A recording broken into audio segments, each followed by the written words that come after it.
Thumbnail చూసి కంగారు పడకండి. ఆంధ్రప్రదేశ్ రాజధాని నగరంలో తాత్కాలిక రోడ్లు రాబోతున్నాయి. ఆశ్చర్యపడుతున్నారా? ఇప్పటికే తాత్కాలిక సచివాలయం ఉంది. గడిచిన 8 ఏళ్లుగా అన్ని కార్యకలాపాలు అదే సచివాలయం నుంచి సాగుతున్నాయి. తాత్కాలిక హైకోర్టు కూడా ఉంది. గడిచిన 6 ఏళ్లుగా మొత్తం కార్యకలాపాలు అదే హైకోర్టులో నడుస్తున్నాయి. భవిష్యత్తులో మరికొన్ని ఏళ్ల పాటు కూడా అదే సచివాలయం అదే హైకోర్టులో కార్యకలాపాలు సాగాల్సి ఉంటుంది. ఎందుకంటే పర్మనెంట్ స్ట్రక్చర్స్గా చెబుతున్న ఐకానిక్ టవర్స్ పూర్తి కావడం ఎన్నడన్నది ఎవ్వరికీ స్పష్టత లేదు. ఎలా పూర్తి చేస్తారు అన్నది ఎవ్వరికీ తెలియటం లేదు. ఇక అలాంటి ఐకానిక్ టవర్స్ కీలకమైనటువంటి భవనాలే కాదు, ప్రధానమైనటువంటి రోడ్ల నిర్మాణంలో కూడా ప్రభుత్వానికి పూర్తి స్థాయిలో స్పష్టత లేదు.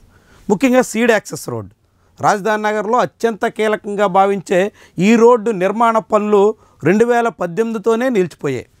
అప్పట్లో సగం వరకు వచ్చి వెంకటాయపాలెం సమీపంలో ఆ రోడ్ని అర్ధాంతరంగా ఆపేయాల్సి వచ్చింది.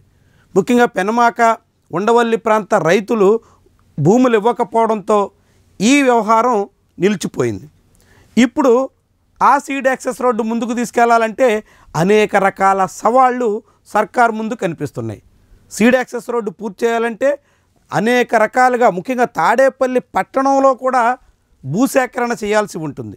తాడేపల్లి పట్టణంలోని మణిపాల్ ఆసుపత్రి సమీపంలో సీడ్ యాక్సెస్ రోడ్ని NH-16కి లింక్ చేస్తాం అన్నది ప్రభుత్వ ప్రతిపాదన. ఈ ప్రతిపాదన గట్టెక్కాలంటే చాలా రకాల వ్యవహారాలు చేయాల్సి ఉంటుంది. అది ఎప్పటికీ కొలిక్కి వచ్చేనో ప్రభుత్వానికి అర్థం కావడం లేదు. దాంతో ఇప్పుడు తాత్కాలిక రోడ్డు ప్రతిపాదనల్ని ముందుకు తీసుకొస్తుంది.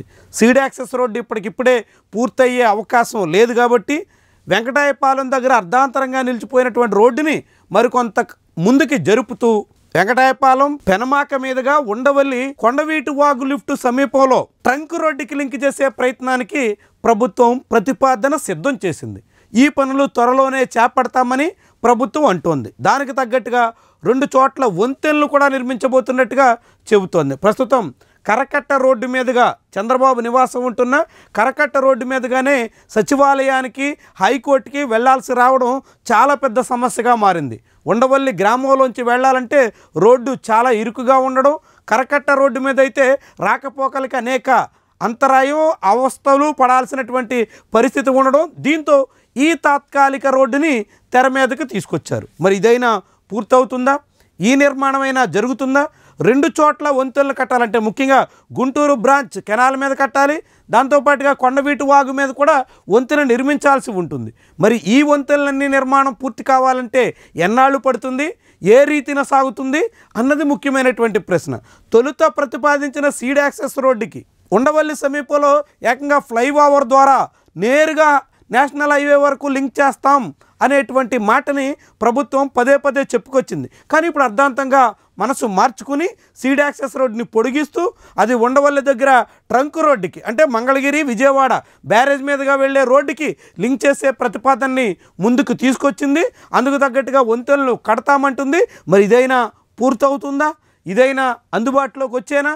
ప్రభుత్వం చెప్తున్నట్టుగా అమరావతి నగర నిర్మాణం 3 ఏళ్లలో కొలిక్కి వస్తున్నటువంటి మాట నిజం కావాలంటే ముందు కీలకమైనటువంటి రోడ్లు పూర్తి కావాల్సి ఉంటుంది. ఆ రోడ్లు పూర్తి కావాలంటే వంతెనలు నిర్మించాల్సి ఉంటుంది. వంతెనలు 3 ఏళ్లలో పూర్తి చేయాలంటే ఇప్పుడే నిర్మాణ పనులు కూడా ప్రారంభించాల్సి ఉంటుంది. మరి ఇప్పటి వరకు నిర్మాణ పనులకి పూర్తి స్థాయిలో టెండర్లు కూడా ఖరారు చేయనటువంటి తరుణంలో, కనీసం డిజైన్లు కూడా ఖరారు కానటువంటి నేపథ్యంలో ఎట్లా పూర్తి చేస్తారు, ఏ రీతిని సాగిస్తారు, ఈ తాత్కాలిక రోడ్లైనా ఎన్నాళ్ళకి అందుబాటులోకి వస్తాయి? ఇదే ముఖ్యమైనటువంటి అంశం. అమరావతి రాజధాని నగర నిర్మాణంలో కీలకమైనటువంటి దశ కూడా.